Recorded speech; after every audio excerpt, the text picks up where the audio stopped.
Josh, to get the discussion going. Stuart, thank you, and thanks to you and the Meridian Center for hosting us. Thanks to our sponsors, Jim Ciccone and the AT&T crowd, all else. Mr. President, we're honored to be able to have this discussion with your presence and your leadership. Stuart, a personal point to start, and that is that I'm having flashbacks to 24 years ago when as Stuart mentioned, I served at the U.S. Trade Representative's office in the first President Bush's administration. And the guy that I was most afraid of in the entire government was Jim Ciccone, who was Staff Secretary and Deputy Chief of Staff, and I didn't really understand what he did. But all I knew was that if you wanted to get it done, you had to go through, in the White House, you had to go through Jim Ciccone. And if Jim Ciccone didn't want it to happen, it was not going to happen. And Jim and I were talking at lunch, which, by the way, I calmed down at lunch, sitting next to him. And we spoke at lunch and reminded each other that this idea of a U.S.-EU free trade agreement is not new at all. It was discussed even back in the late 80s and early 90s when we served in government. And has been around for some time. President Aznar, you've been advocating strenuously for this now for almost 20 years. And I know Myron Brilliant that the Chamber has been pushing for something like this for some time. So the question that I'm going to pose first to each of our panelists is, from your own perspective, what's important about doing this agreement, and what's so special about now as opposed to the last 25 years? And Mr. Secretary, I'm going to begin with you, in particular because you've done the hard labor of producing this excellent report and can give us the perspective from Europe about why is it important and why now? Well, thank you very much, Ambassador. It's my pleasure to be here with you today. Thank you to Stuart and to the Meridian Center for this invitation, and to President Aznar for being so kind so as to invite me today. Well, I think we're in the right point of time with the right project. As you well said, this is a project that has been going around for many years. And I think it's the first time in which this agreement can really become a reality. And the reason for that is that the crisis has changed a lot in the way the Europeans think. Their approach to the global economy has changed. They know that the European model needs structural changes. And the European leaders are now in the position to back this agreement at the highest political level. We had a very important meeting in Dublin 2 weeks ago. Yep. We gathered the ministers for trade of the 27 member states of the Union. And we invited Mike Froman to this meeting. And he could listen from us that there was a political will to go on with this agreement. Europe needs to change its economy. It needs to open up. It needs to profit from the growth that takes place almost everywhere in the globe, set for the European Union itself. And if you look to what has happened in Europe in the last 4 or 5 years, you see that we have reached free trade agreements with Peru, with Colombia, with Central America, with Canada. We're finishing the FTA with Canada. We have already started the talks with Japan. We're starting the talks with India. We're starting the talks with Morocco, Algeria, and some other North African countries. And there's not a strong argument to say we're reaching FTAs with almost everyone. It cannot be defended that an FTA with the U.S. Cannot take place. That's basically the strong argument of Chancellor Merkel that we shared with her a couple of months ago. So there's a political will. It is shared among the member states. There are 3 key countries that are taking the lead in pushing forward, which is the UK, Germany, and Spain. And the political will is public. We're ready to make the decisions that will be difficult to open up our markets. There are sensitive issues that you will know. We could go into the details, but the political will and the ambition is there. And we will be ready to put on the table all the issues, including the difficult ones for the European industries. And I'm very happy to hear from the U.S. government. I just met with Ambassador Shapiro just 2 hours ago.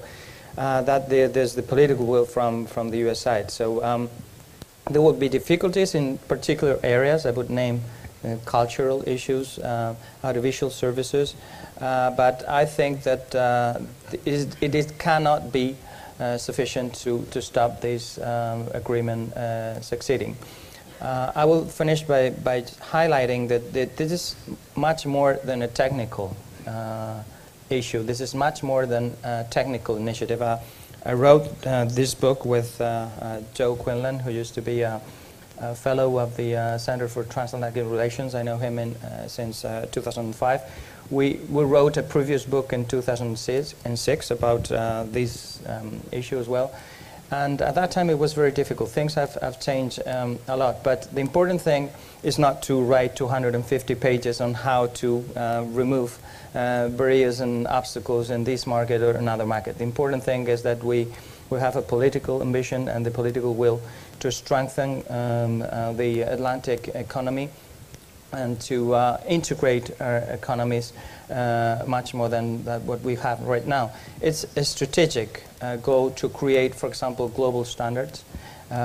We're talking about 300 and something million consumers in the States, 500 million consumers in Europe, and 1.3 billion consumers in China. If we're able to cooperate, if we're able to agree on standards, on global rules, it will be our rules, the ones to prevail in the future. If we just adopt to each other, it will be the Chinese rules or someone else's rules to prevail in the future. So that's basically our approach to the agreement. Ambassador Shapiro, you will have the burden and the privilege of leading this for the United States side. Why is it important to the United States, and why now? Well, thank you, Josh, for framing this this event. And it was such an interesting question to start. At the outset, let me just say to the President how thrilled we are to have you back here with us.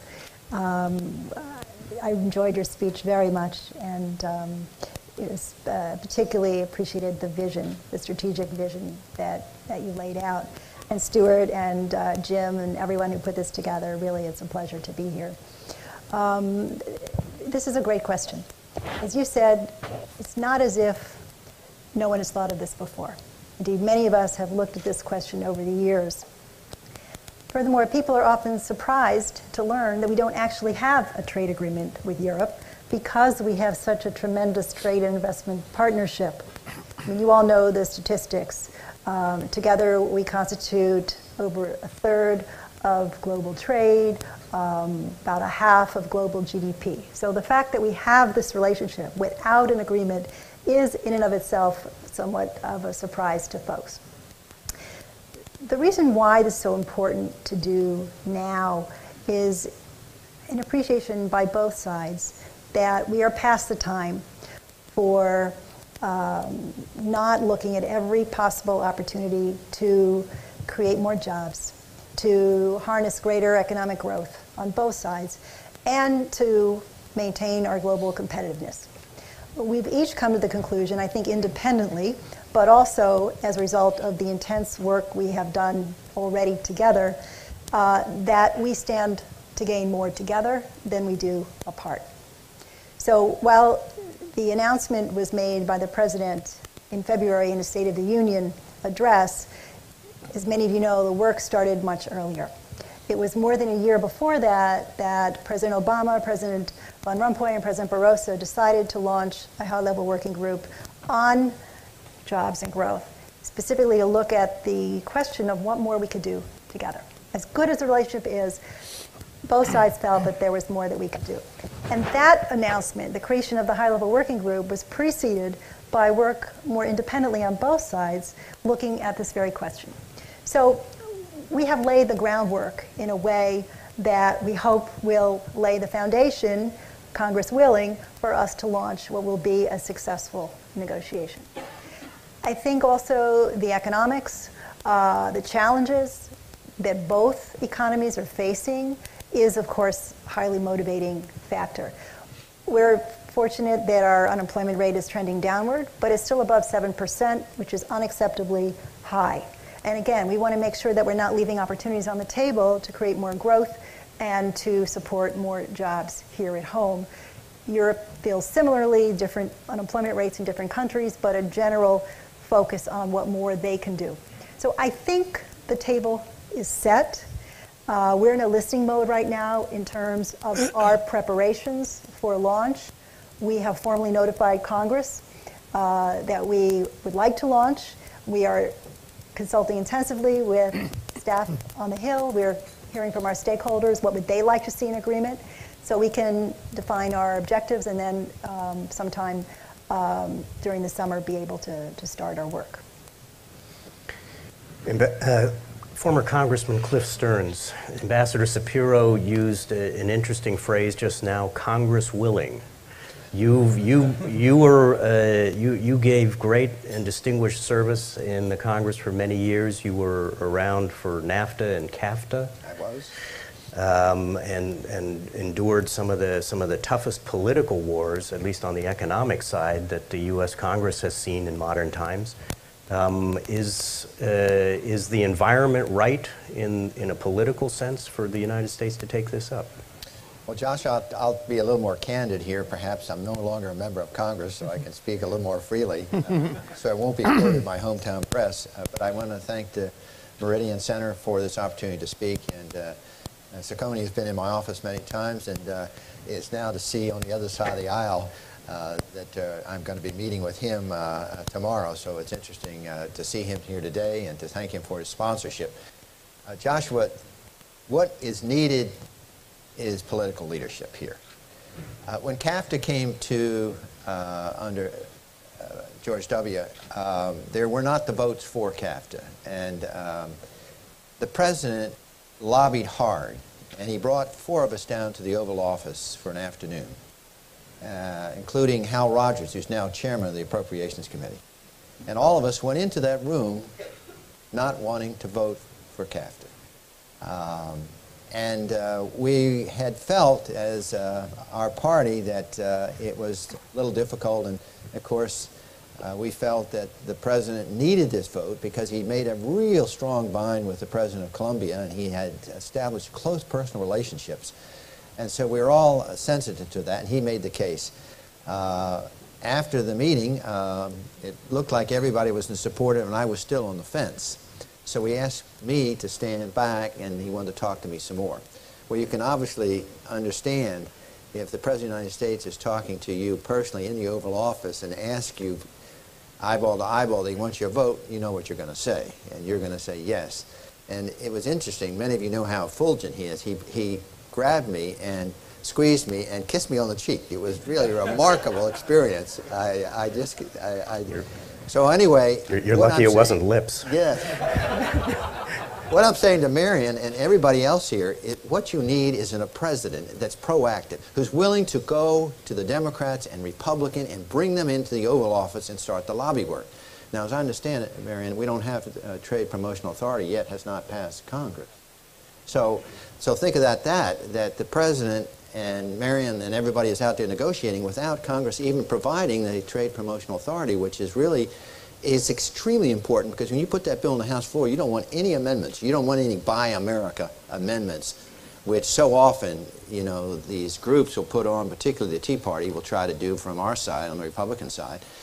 So I think what I would say, Josh, what is needed now is everybody in this room wants free trade. We all agree that if we don't do it, it will be bad for both the United States and Europe. And more importantly, if we don't do it, then the trade agreements through the Trans-Pacific agreement might prevail, and some of the standards and some of the understanding we have for free trade between Europe and the United States will be lost to the Asians. So it's crucial, and of course for Europe it's so important, because how long can Spain and Portugal and Greece continue austerity? They can't. They've got to turn this economy around by getting outside investment into their countries, and they've got to project a government that's willing to reform at the same time provide incentives. Otherwise they're going to be sitting there. Yet this free trade agreement would be a spark to provide investment.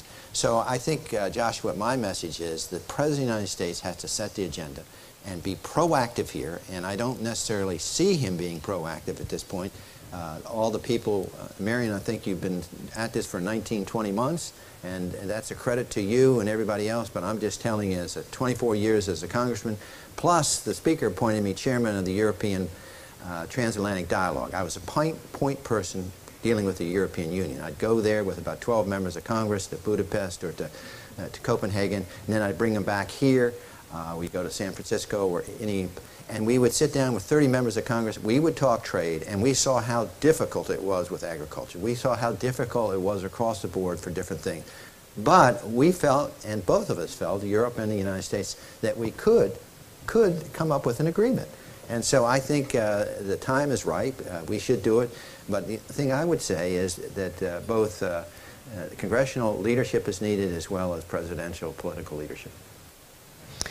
This notion of a U.S.-EU agreement, for a lot of political observers of Washington, seemed to have come out of nowhere last year. It was a surprise, I think, to a lot of folks who watched the economic politics here. The folks I've talked to credit the administration taking some initiative, and the other main part from the U.S. side that I've heard people credit is the U.S. Chamber of Commerce. Myron Brilliant, that falls under your aegis at the Chamber. I know you've been working this hard for several years. You have how many millions of members? Hundreds of thousands? 3 maybe? 3 million members of the Chamber of Commerce. I was saying 3 members. Oh, 3. 3 million. 3 million members of the Chamber of Commerce. Why? It must be important to them if you've been working this so hard. Why is it important to them, and why is it important now? Well, you know, the old saying that a lot have said, but I just haven't had a chance to say it yet. So let me just also address, Josh, your first question, which was the one you posed to the other panelists about why the timing now. 3 factors, I'll be very succinct. Factor 1, the financial crisis. It changed the game. It led Europe into a sluggish period. It meant that Europe not only had to look at austerity, but where was the growth going to come from? And only now has that debate shifted to have balance. But in a growth agenda, where you're trying to create jobs, you need to think about trade. And you see Europe expanding their outreach all over the world. It makes sense for Europe to think about the United States, the partner they have the largest economic relationship with, a $5 trillion economic partnership. 2, I think you have to recognize that our President Obama, needed to get through his elections, and the importance that played also in the timing of this issue. True, the high-level working group had been set up prior to that time, but the fact is the clouds have cleared, the President has been reelected, and now suddenly there is a robust trade agenda.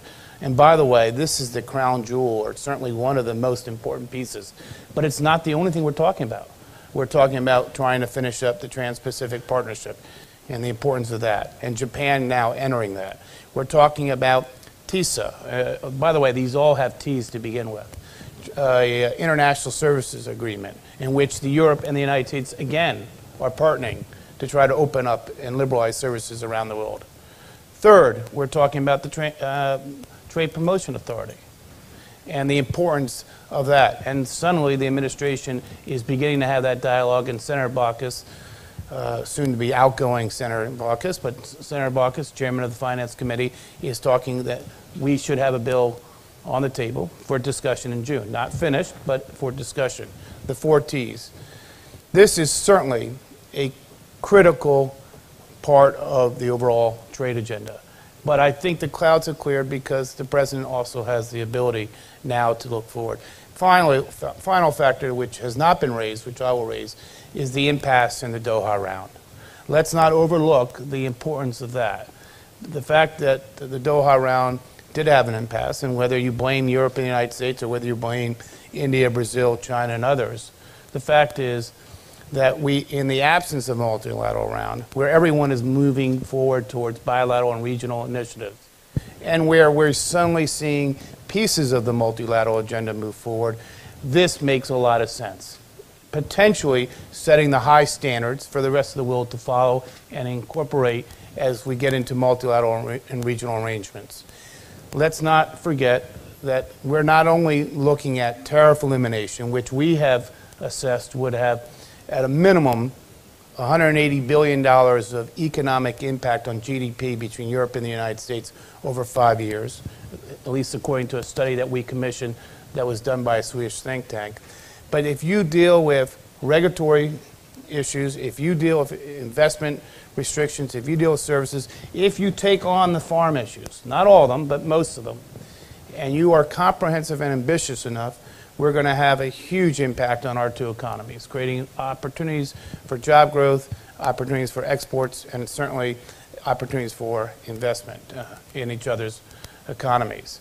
So I think those are 3 huge factors that played into why now, why it works now. And I do believe that the political will does exist both in Europe and in the United States. Now, I'll be truthful. When the Chamber first started talking about this again, because we were part of the song and dance routine in the 1990s, and because rarely do we not agree with moving forward on trade agreements. Miriam and I were talking about this at the table about another particular issue. So clearly we were supportive. 3.5 years ago, when we raised this with our members and we said we had this study out there that we did with Business Europe, frankly, there wasn't a lot of interest. There wasn't enough ambition. When we came to Europe and we talked to all of our partners, including in Spain, including in Germany, BDI, and all the other partners, Business Europe, not a tremendous amount of interest 3.5, 4 years ago. Cameron and Merkel and Sarkozy were not yet out there. We then realigned ourselves with our own members and with our friends in Europe by saying, let's add these other additional elements, and particularly the regulatory piece, the one that had been so difficult. Suddenly, traction in Europe, tremendous traction, visible support from leaders across Europe and from the business community. People like Jürgen Thumann, who was chairman of Business Europe at the time and head of BDI in Germany. Major corporate leaders coming out on board. Part of the transatlantic business dialogue discussions.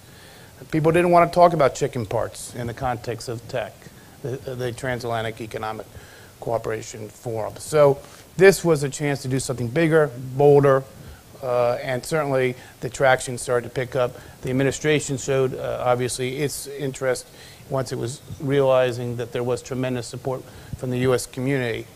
And I would say this, that we are on the cusp of something very significant. People ask all the time, can it be done? If the political will is there, I think it can be done, because this will be a different set of negotiations. We're partners in this negotiation, the Europeans and the U.S. This is not us negotiating with Korea or Europe negotiating with its partners. These are partners of ours, economic partners. The business community is going to treat this very differently. We're going to sit down with our counterparts in Europe and come up with solutions to some of the more challenging regulatory issues.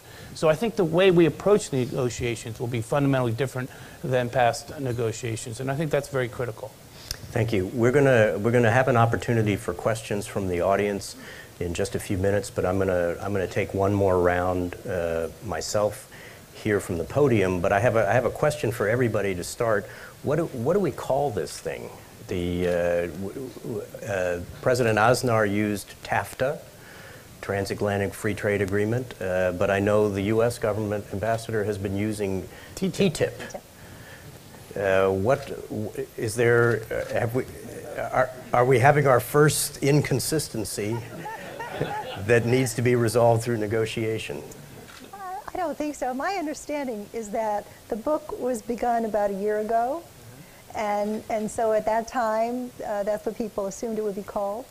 When we actually got to the point where we were ready for the president to make a decision and an announcement, we thought about our relationship, and it's transatlantic, and it's a partnership, and this agreement is going to be focused on the trade and investment piece. So TTIP may not roll off your tongue, but it is a really good description of what we hope very much to achieve.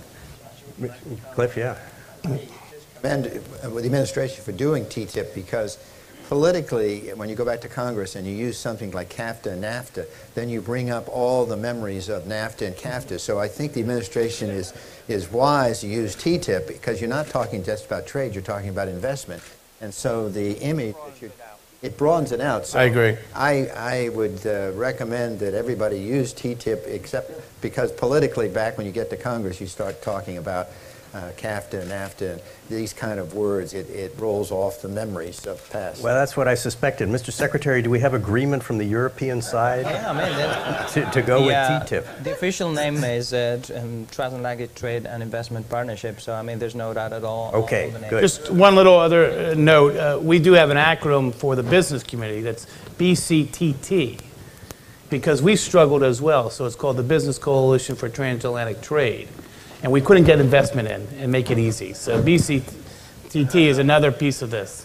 All right, I hope you all are taking notes. I would just say, Josh, that the Europeans and the Americans together worked on the title, so that we just to. It's already a sign of cooperation. Oh yeah, there's great momentum. I'm feeling it.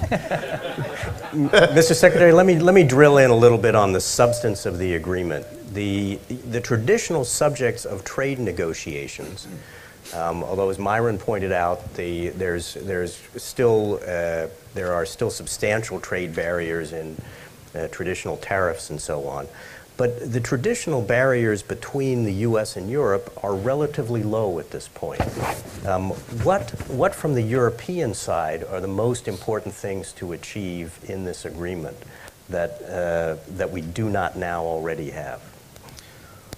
Well, I think the bulk of the obstacles have to do with regulation. That's where the obstacles are. They don't have much to do with tariffs. Tariffs are very, very low, are between 3% and 5%. And we trade services, we trade goods that face regulatory barriers. And that's where we have to put our emphasis. And I think the important thing here is to be honest and to acknowledge that there are two ways here. The first one would be to try to harmonize everything. That's going to take us so long that it is not going to be a feasible way. And the other way, which is the one we're backing, is to acknowledge that the regulatory standards in the States are very, very exigent, and the same thing happens in Europe. I mean, we look into drugs, look into industrial products. We have something like an FDA in Europe, which works with very severe, very strict standards. And I think the right approach to regulation is mutual recognition. I think that's something we should work on. I mean, when I come to the States, I'm completely safe with the food I have, with the drugs I take, with everything. And the same thing happens with the Americans that travel to Europe. So there's no need to make a case about harmonization. Harmonization could be an issue for the future to try to cooperate, to set regulatory standards, but it cannot work. We think that we have to harmonize everything for all the goods and services that we already have now. Madam Ambassador, do you agree with the Secretary that regulation is the place to go, and picking up in particular on say regulation over food and pharmaceuticals, does that mean that you will be negotiating on behalf of the FDA and the FCC and the SEC and all of the regulatory organizations in the United States that consider themselves relatively independent from direction from the White House? Well, Josh, as you know from having served at USTR, we work very closely with other agencies, both independent and formerly part of the U.S. government. We run the interagency policy process called the TPSC. Really, we have an acronym for everything, but Europe does too. And so we work very hard to ensure that we have a coordinated government position. We also, as I mentioned, consult very closely with the Hill. We're doing that intensively right now as we prepare for the launch. And of course, our stakeholders, not just because Myron's sitting here, but really our stakeholders both in the business community, consumer groups, labor groups, have been very helpful in giving us their feedback. And we're encouraging everyone, by the way, to formally comment through the Federal Register process by the 10th of May. So within the next 2 weeks, we hope to have formal comments from everyone that we can take into account as we formulate specific negotiating objectives. I look at the goals really as three-part. First of all, we are seeking elimination of tariffs. And while Jaime's absolutely right, they are relatively low, the volume of trade is so great that even a relatively small reduction will, we believe, lead to significant benefits on both sides of the Atlantic. Second, the regulatory piece is very challenging, but also very important.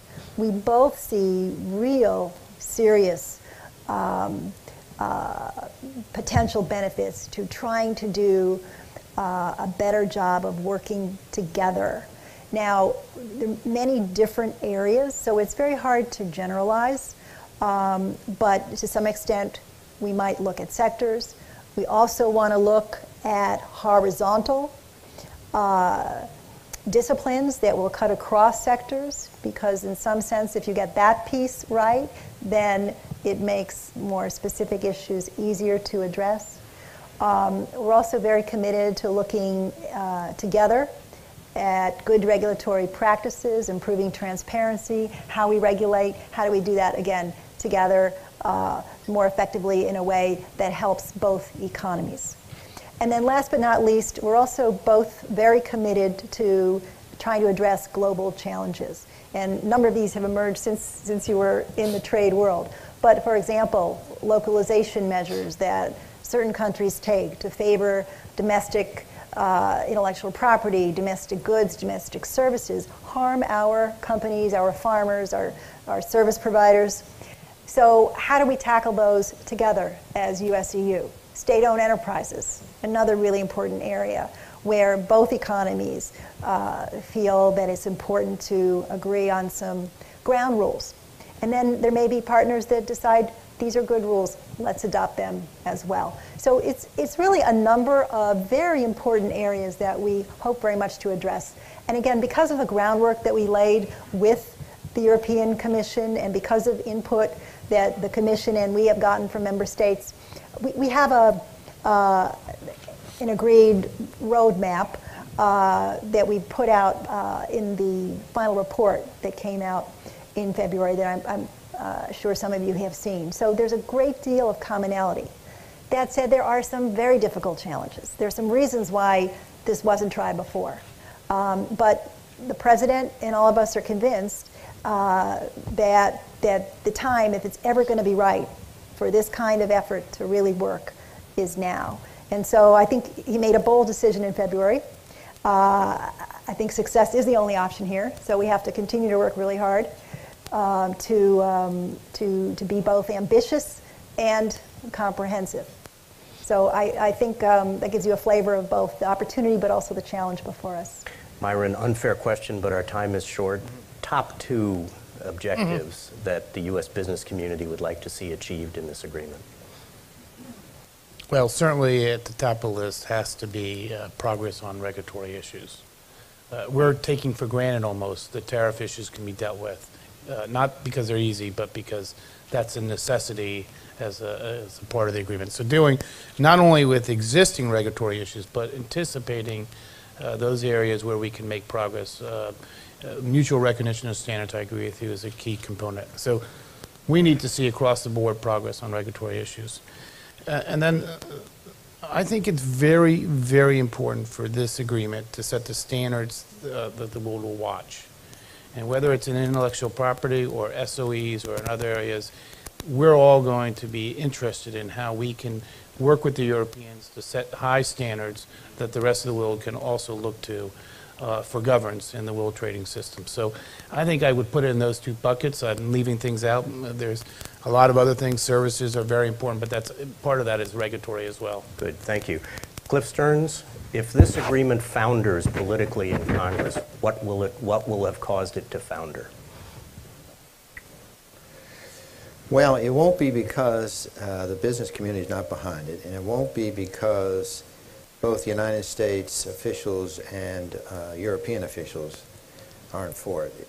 It will flounder because you have a Republican House and you have a Democrat Senate, and the Republican House itself is fractured, so that Speaker Boehner tried to put a couple bills up, and the Majority Leader Cantor was in charge. He could not get the votes. Now, these are votes that you would think in large part Republicans would support, but he couldn't.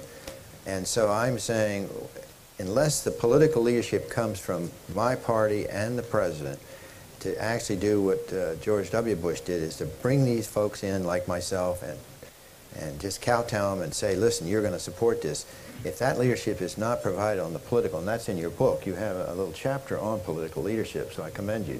So I can just tell you the realities is that there's a segment within the House that is going to have to be hand-tied and held accountable. How is President Obama at kissing? Has he kissed many members? Can I just respond to that, though, quickly? Because I appreciate the need for us to do a lot of work on Capitol Hill, the administration and the business community and other stakeholders. I do not see this, at the end of the day, if a good agreement is reached, that's ambitious, that's bold, that is strategic, that aligns with what the President said earlier, I do not see this as a controversial issue on the Hill. And that's not to say we don't do our homework. But I hear all the time from members, we have to educate. And there is no question, when we're dealing with TPP, we're going to have a host of challenges on Capitol Hill. This is an agreement where if we can't get strong support, like we did with South Korea, and like we did with some other free trade agreements recently, then shame on all of us collectively. This is not the same old deal. I understand trade can be difficult on both sides of the aisle, or particularly on the Democratic side. We should not make this to be a challenge on that side. We have to, the challenge is on this side. Let's get a good deal for both sides. Let's deal with all these tricky issues. We get that done, we'll get the votes on Capitol Hill. Good. We have time for a couple of questions from the floor. Heather.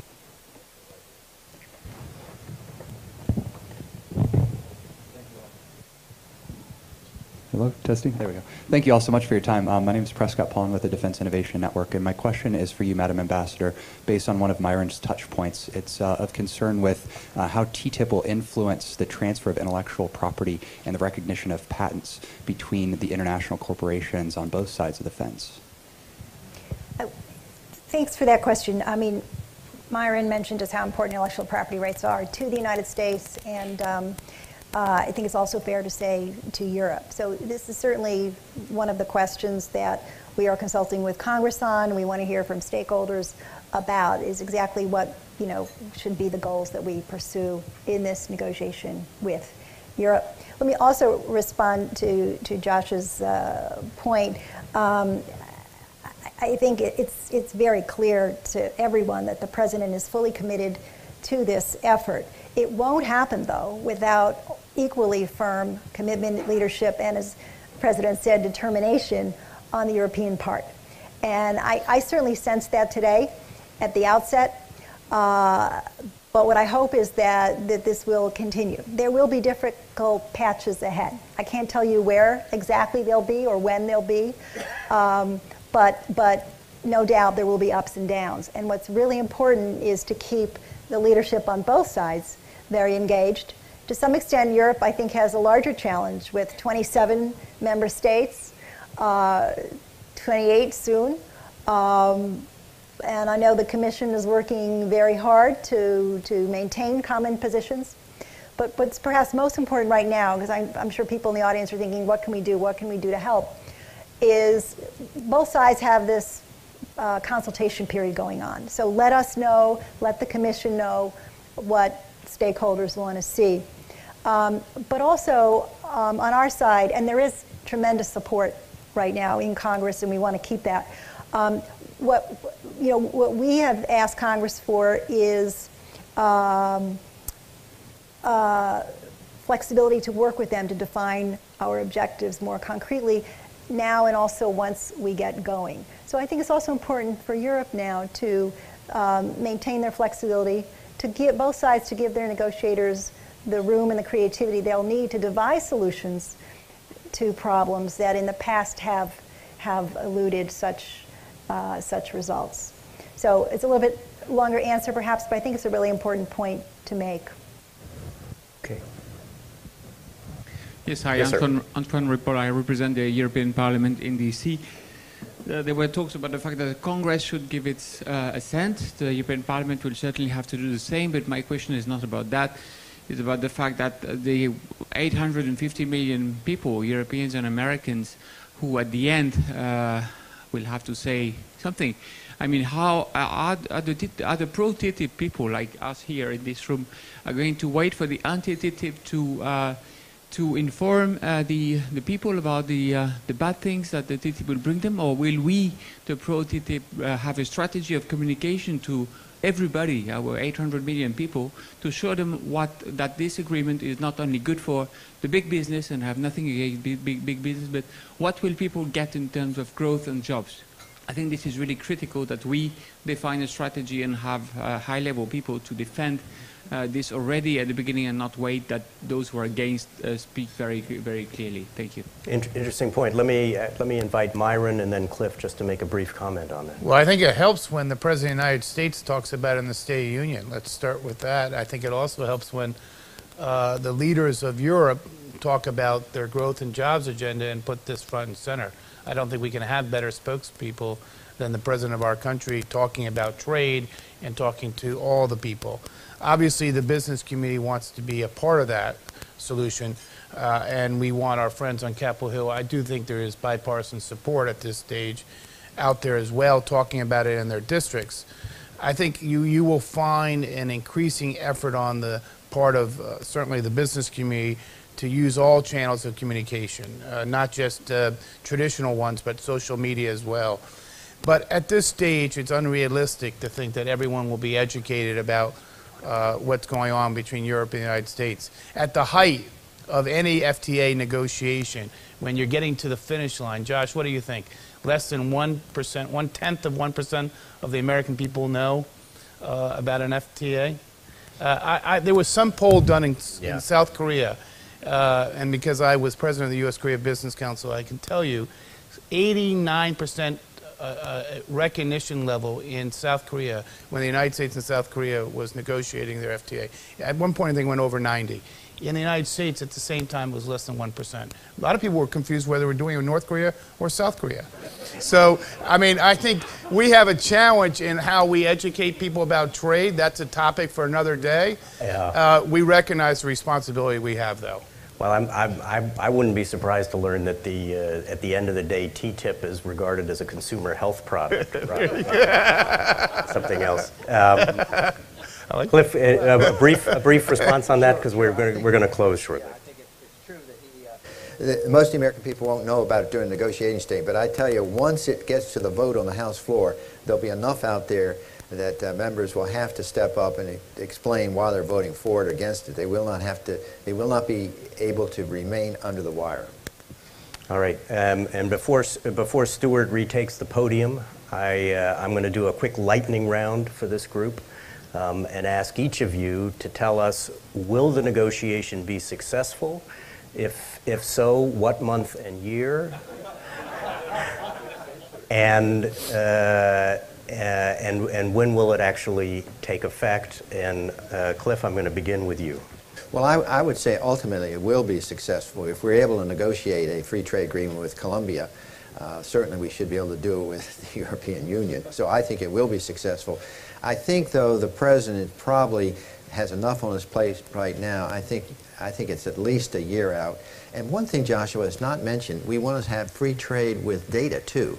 I mean, we talk about manufacturing, we talk about regulation, we talk about tariffs, but part of this whole digital economy we got is data and video and the transmission thereof. So the administration has to somehow work with the European Union on the privacy and the data protection, data security. All those have got to be part of this negotiation, I think, too. Myron, date and month, month and year. Well, thank you, Jim and Stuart and everyone for putting this on.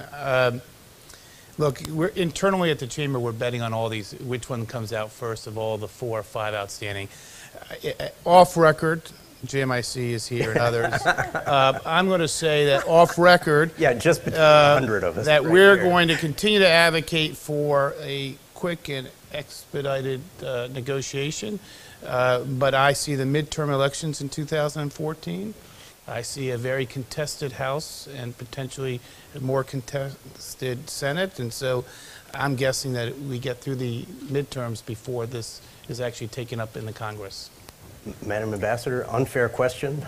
Completely, Josh, but it's all right. Let me just say, picking up on what Cliff said, Colombia, Korea, Panama, we're not at the stage where they would have gotten strong support if we hadn't have made certain adjustments. And as a result, we had very good support. So again, the ability to be creative, to work hard, not be afraid of tough challenges is what has got us to this point and given us the ambition to both conclude TPP, launch TTIP, launch TISA, the Trade in International Services Agreement. Negotiations are actually starting in Geneva now. And let's not forget something that doesn't begin with T, but the Information Technology Agreement, expansion of ITA. Plus, I also do believe that, as we told Congress, we are looking forward to the TPA discussion, to getting that in place. And let me just remind those who may not know, you don't need TPA to start a negotiation. You do need it to finish a negotiation. Now, I didn't hedge your question. It's just a little bit of background. I thought there was a filibuster. Europeans, You might want to go off record if you're saying a certain date. See, when's my birthday? No. It's birthday present. The Europeans have said, at least a number of Europeans have said, that they see the fall of 2014 as a logical time to conclude because the current commission goes out. What we have told the Europeans is we are happy to work as quickly as they can to do as much as we possibly can. But honestly, there's no artificial deadline. We have to let the substance drive this question. But again, we're willing to work as fast and intensively as Europeans, even during August and December, right? Mr. Secretary, last word to you with our particular thanks for being with us today and for the wonderful report you've written. That will not relieve you from me posing the question, month and year. Well, I'm fully persuaded that we will reach a success. I think we cannot afford a failure. That's something we cannot afford. And my guess is that it is very, very difficult to have these negotiations completed by the spring 2014, which would be a tentative schedule if we take into account that we will have European elections in June 2014. It all depends on the political will. I mean, we cannot say this is automatic. It depends on how much political will we put on the table. If we put a lot of political will, it can happen very soon. We don't want to take that political courage, then it would take longer, or maybe it could fail. But that's something I insist we cannot afford. Two adept negotiators. Please join me in thanking a great panel. Thank you.